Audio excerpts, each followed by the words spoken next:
Hello guys, greetings from Placement Scheme. I welcome you all to the lecture series on TCS NQT.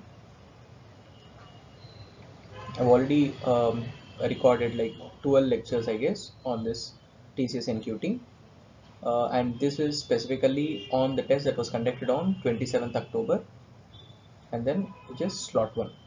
Yeah, okay, so it's a memory based. Yeah, fine. So this is the first question. A sells an article to B at a profit of 15%. Then B sells to C making a profit of 20%. And then finally C has paid so much. What is the original price of the article? Let's assume that the cost price of the article is 100x. Okay, that is A has bought it for 100x. Now we know that he sold it to be at a profit of 15%. So what is selling price of the article? It is 115x. Yeah, because 15% more on 100x. Okay. Now selling price to A is cost price to B, isn't it? That is B has bought from A at rupees 115x. And now further B is selling to C at a profit of 20%.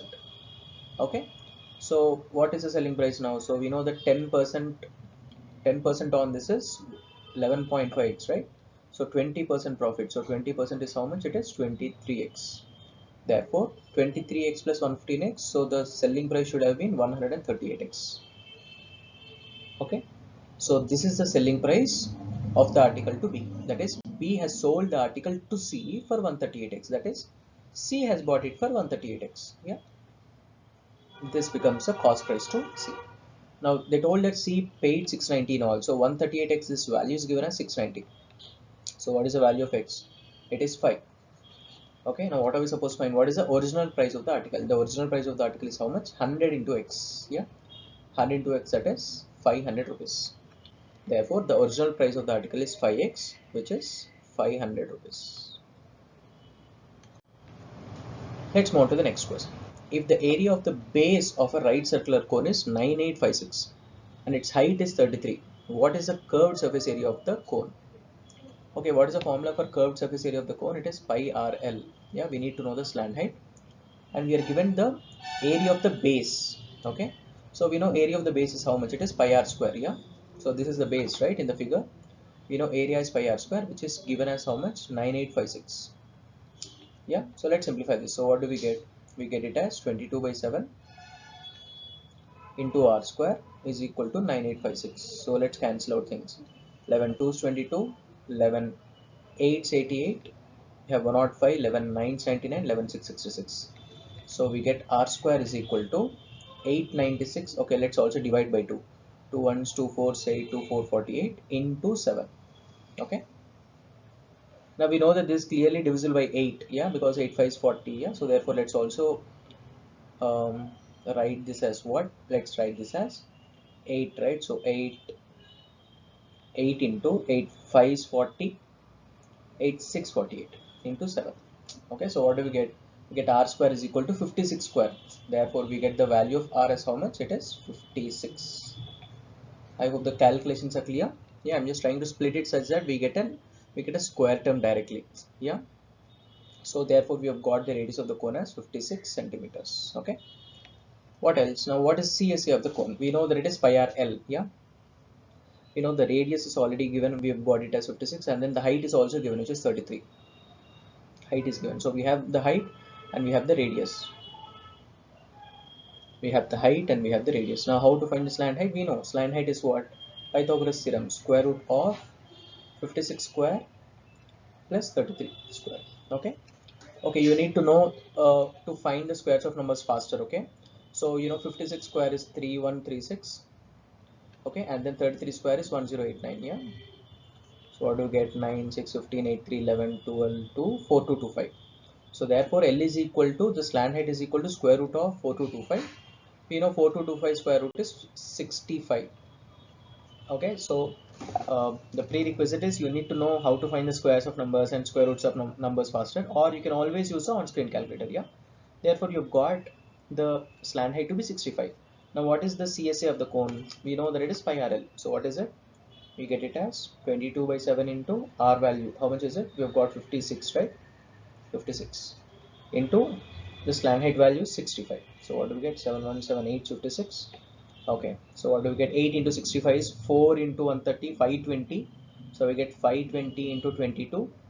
So which is 1040 into 11. So 1100, 11 fours, 11, 11 ones, 11. Yeah.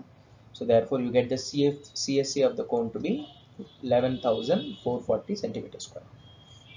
Okay, it's only the calculation. Okay, you can calculate the way you want. You can always use the on-screen calculator, but I'm just using a few calculation shortcuts to compute this value. Okay, which is option C. Therefore, the CSA of the cone is 11,440 centimeters square.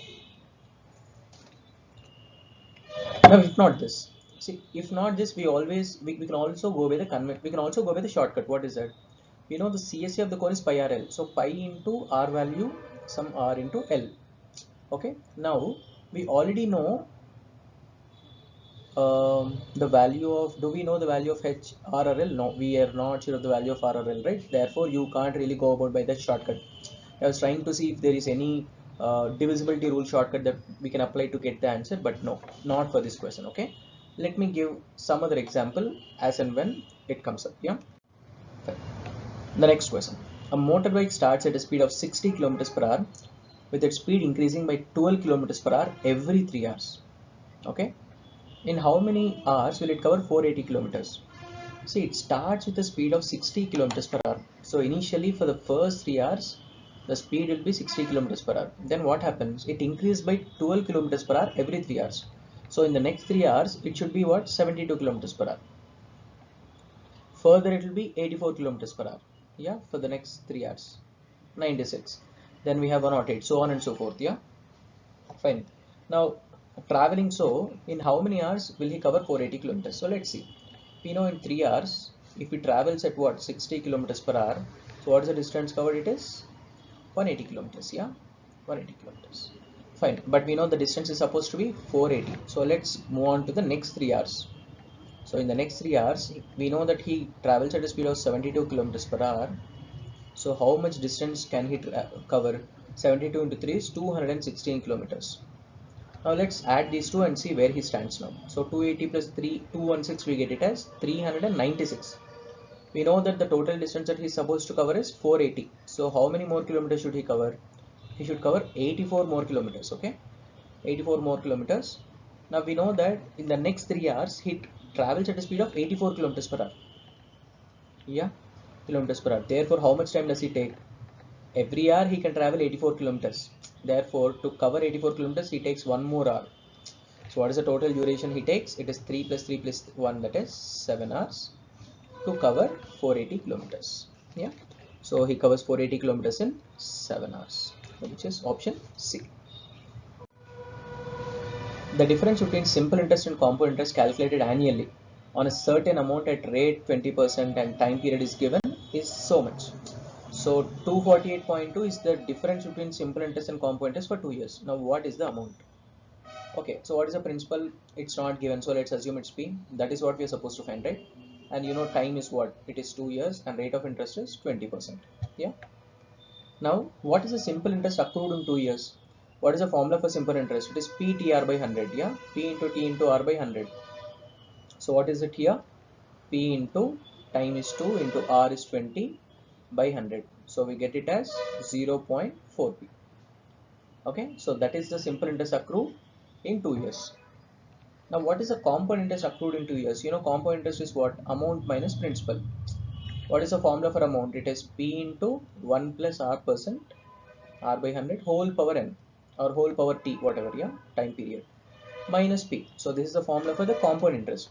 So let's substitute the value. So what do we get? P into 1 plus R. R is 20%.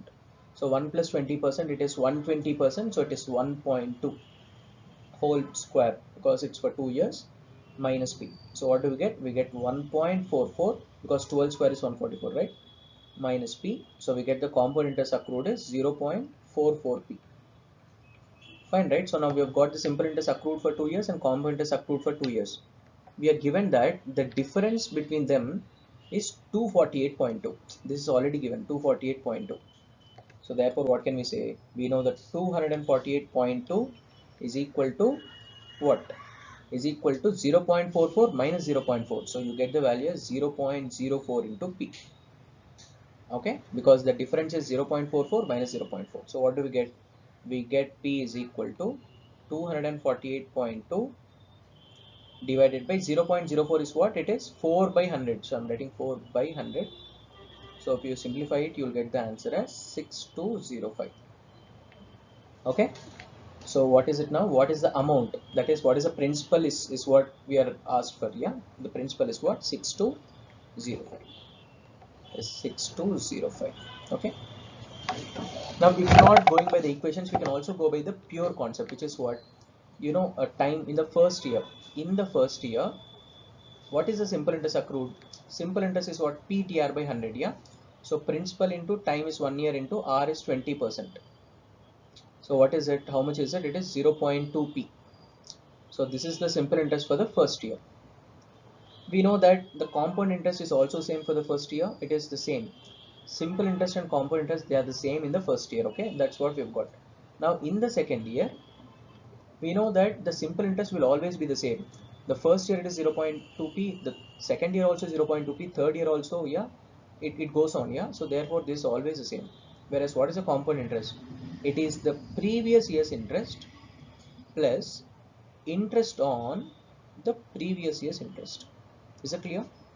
That is the basic concept of the compound interest. Previous year's interest 0.2p plus interest on 20% on this. So what is 20%? It is 1/5. 1/5 of this is 0.04p. So this value is how much?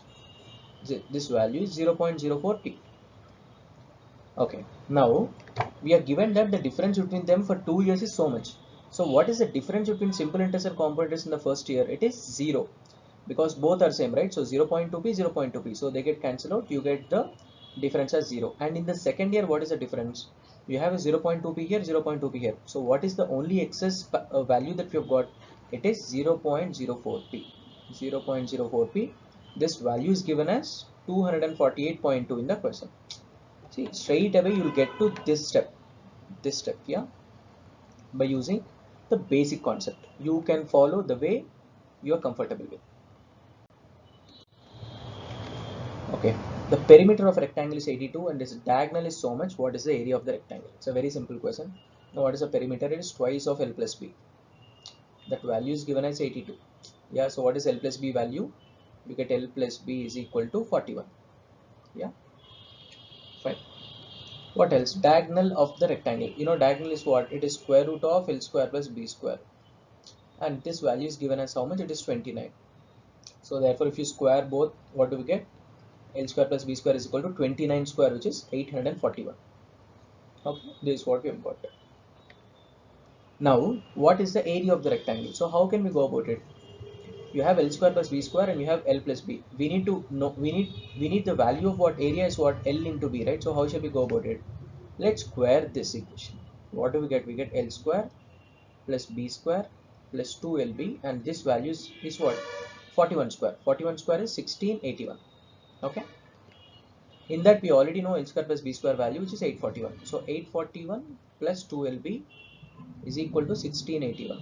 So you get 2LB is equal to 1681 minus 841. You get it as 840. So you get L into B value as 420.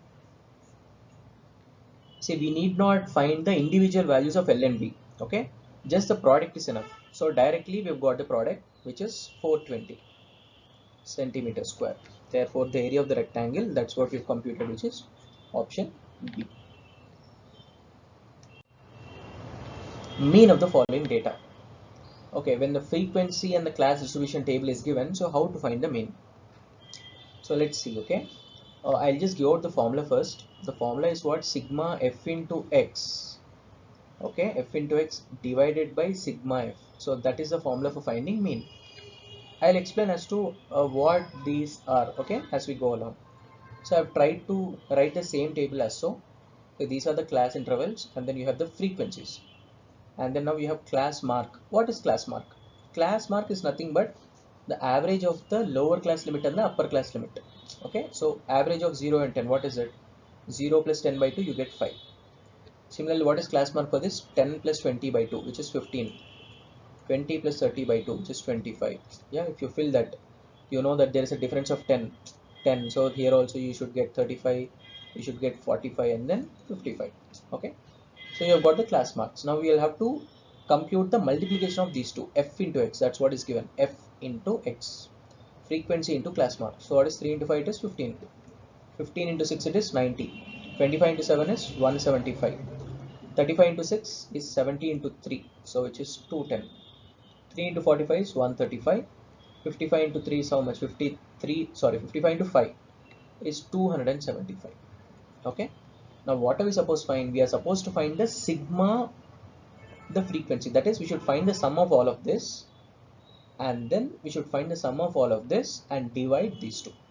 Let's find the sum of these two. You can always use the on-screen calculator, but I'll just go about grouping terms. Okay, so how can we do that? What shall we do? You have a 90 and you have a 210, so that sums up to 300.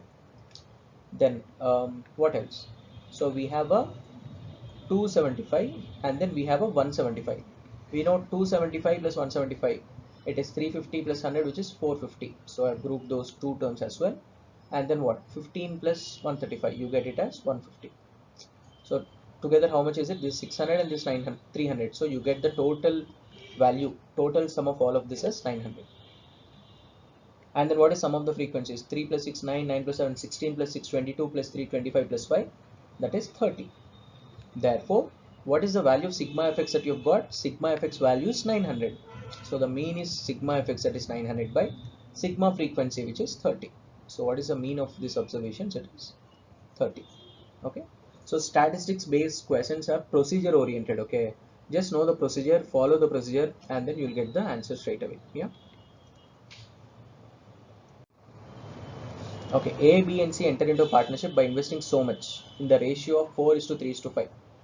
Okay. After 6 months, B invests 2,64,000 more and C invests 5,40,000 more at the end of 2 years.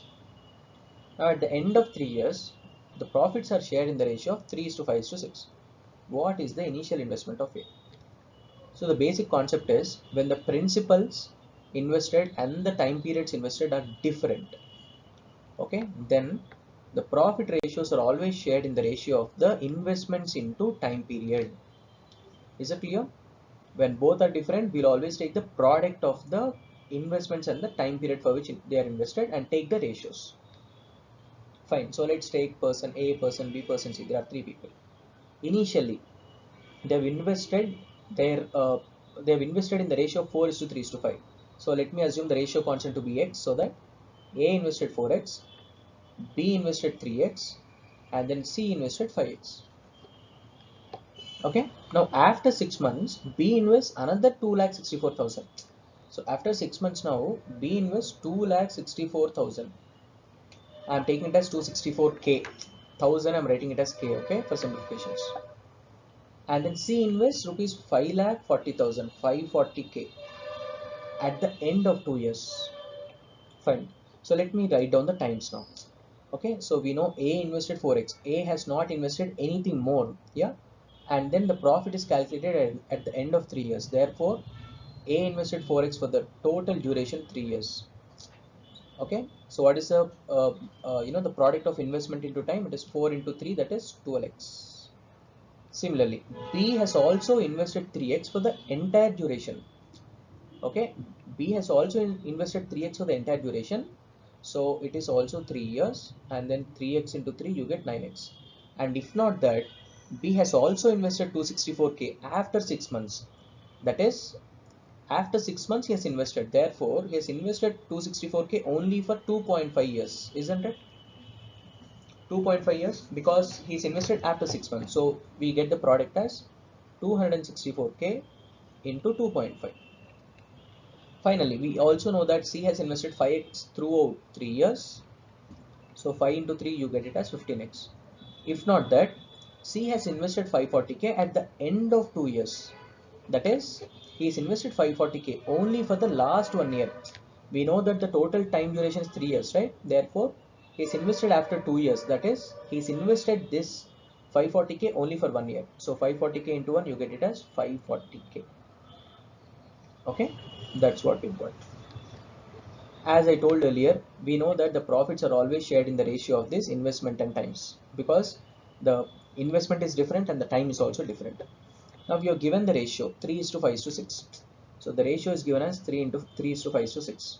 So I'll take A and C. You can take any two combinations. Okay. So what I'm saying is the investment of A, the investment into time ratio of A is to investment into time ratio of C, 15x plus 540k.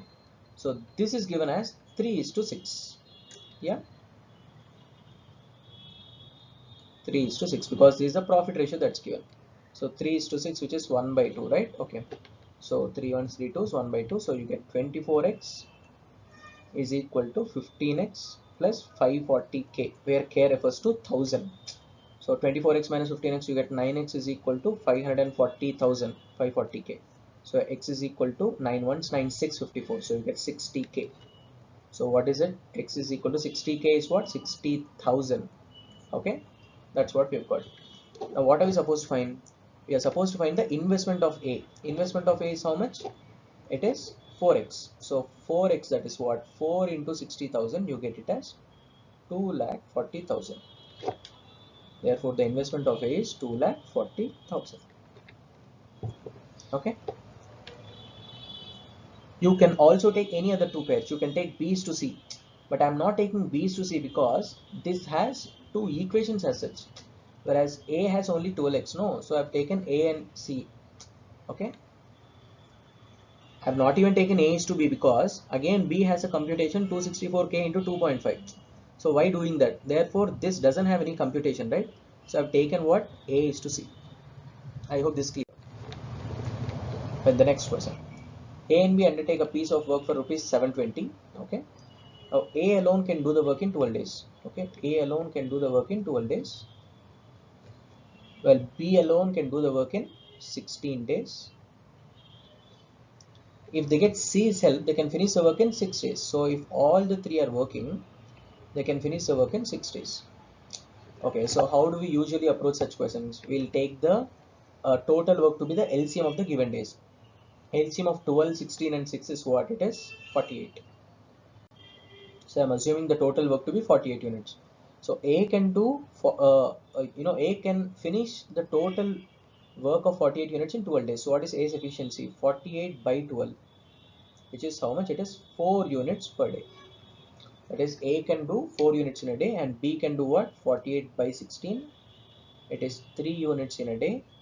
Whereas together all of them can do 48 by 6. That is 8 units in a day.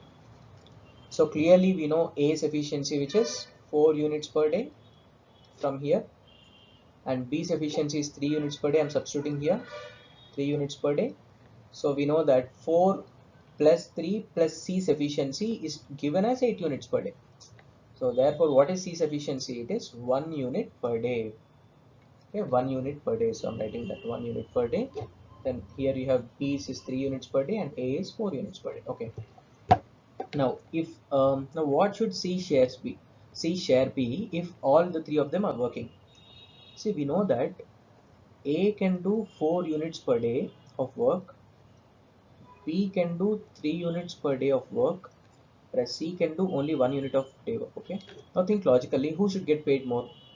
A is doing more work in a day, whereas C is doing very less work in a day. Therefore, logically, A should get more than B and B should get more than C. Okay.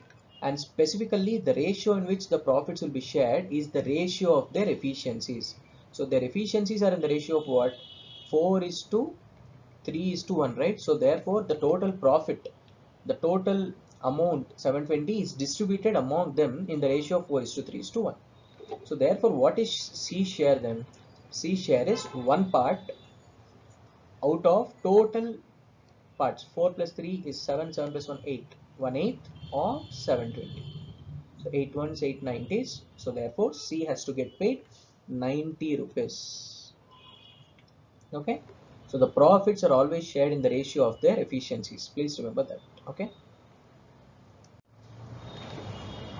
Okay, this is a very easy question. If 1 by x is to 1x is equivalent of 1x is to 1 by 2.16.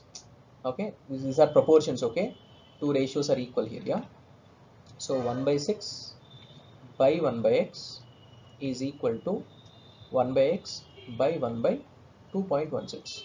So let's reverse everything. So what do we get? X goes to the numerator, 6 comes to the denominator. Yeah, you get x by 6 is equal to 2.16 by x.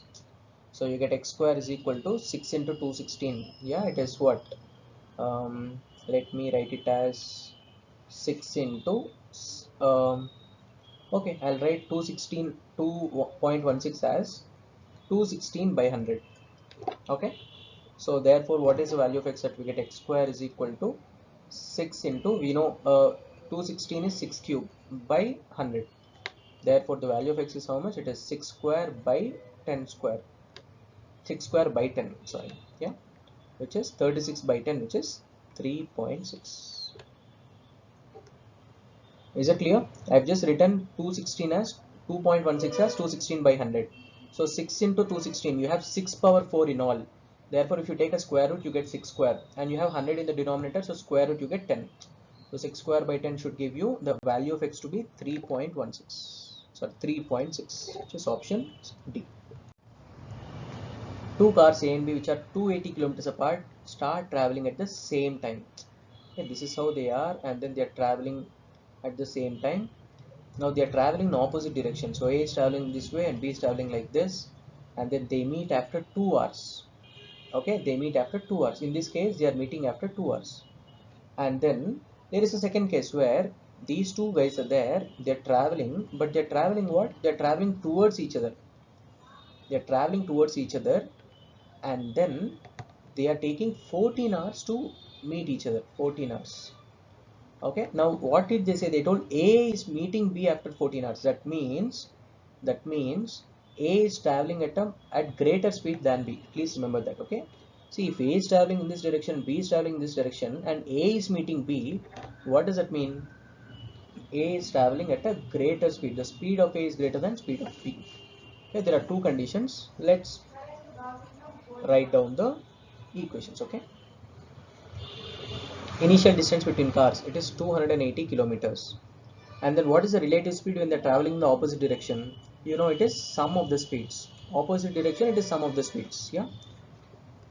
What is time of meet? We know time of meet is what? It is the initial distance divided by the relative speed. So what is it? Initial distance is 280 kilometers, and then the relative speed is a plus b. And this value is given as how much?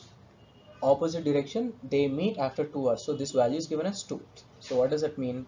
We get a plus b value is equal to 140. 2 ones to 140 is right. We get a plus b value as 140. Now let's take the second case. Now relative speed when they're traveling in the same direction, you know, it is a subtraction of the speeds, and we know speed of A is greater than speed of B. Therefore it is A minus B. Okay. Now what is the time of meet? Again we know that it's always initial distance divided by the relative speed.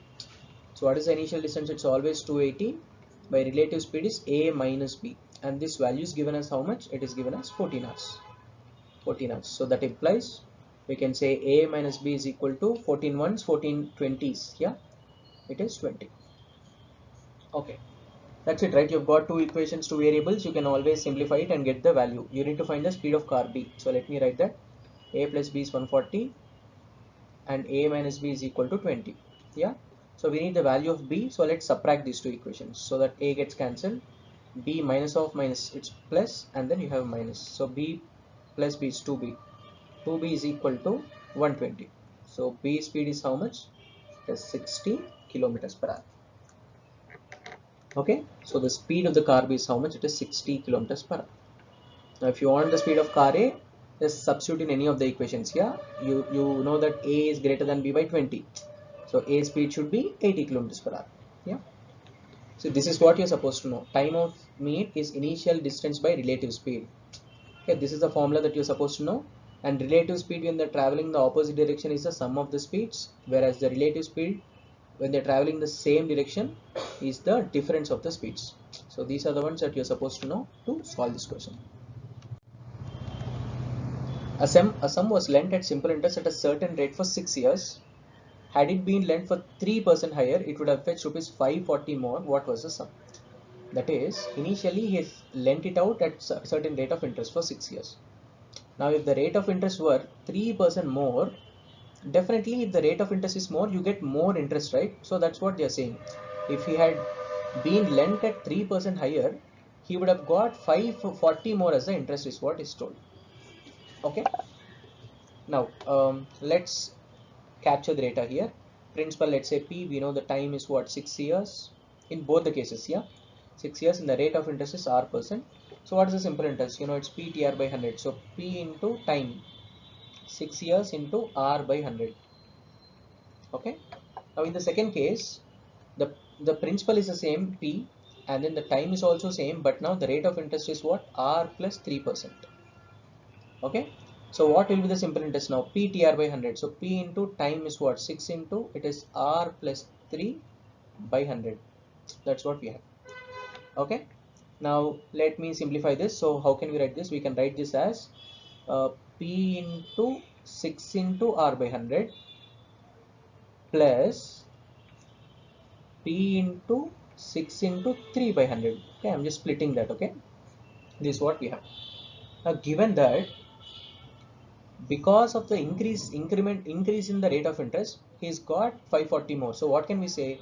The difference in these two simple interests is 540. Yeah. Therefore, what is the simple interest earned at R% for 6 years? Okay, I'm just capturing the data again here. So which is what? 6 PR by 100. Yeah, this one, this value, 6 PR by 100. Whereas what is the simple interest earned at R plus 3%? It is 6 PR by 100. Plus we also have this value. Yeah, it is 18p by 100. 18p by 100. Okay. Now what is the difference? 6 PR by 100, 6 PR by 100 get cancelled. You get 18p by 100. And you know that this 18p by 100 is equal to 540. That's what is given in the question. You get 540 rupees more when you are in, when the rate of interest is 3% higher. Therefore, this excess is 540. So you get 18 ones, 18 threes, 30. So you get the value of P as how much? 30 into 100, that is 3000. That is, he would have borrowed rupees 3000 from someone. Yeah. So therefore the principal P is 3000, which is option C. So just an equation. Okay, just solve the equation, you'll get the answer. The last question in this set. If a number is divided by 7, the remainder is 4. Now if the square of the same number is divided by 7, what is the remainder? Fine, we know this, right? Dividend is equal to divisor into quotient plus remainder. Okay, see now number is what? It is divided by, the number is divided by 7, and then he's got the remainder as 4. Okay, let's assume the quotient to be, let's say, A. So what can we say? Number dividend number is equal to 7 into A plus 4. Divisor 7 into the quotient is A plus the remainder is 4. That's what we know, 7A plus 4. Now what did they say? They told that the number is squared. Okay, so what is the square of it? N square is how much? It is 49 into A square plus 16 plus 2AB. 2 into 4, 8. 8 into 7A is 56A.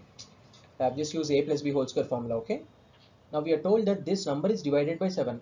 The square of the number n square, this is divided by 7, and we are supposed to find the remainder. Now think about it. This term is exactly divisible by 7. Yeah, because it has a 49 factor here. Therefore, the remainder that we get here is 0 plus, and 16 on divided by 7, what is the remainder? You get 2 as the remainder, and 56A on divided by 7, you get 0 as remainder. So what is the effective remainder? When n square is divided by 7, it is 2. So that's what is asked for. Therefore, the required remainder when n square is divided by 7 is 2. Okay. So with this, I'm closing the first part on this 27th October slot 1 series. Okay. I'll upload the next video which has the remaining questions on this slot. Yeah. Okay guys, thank you for watching. Please subscribe and like a channel if you like their videos. Please follow the channel for more such updates. Thank you.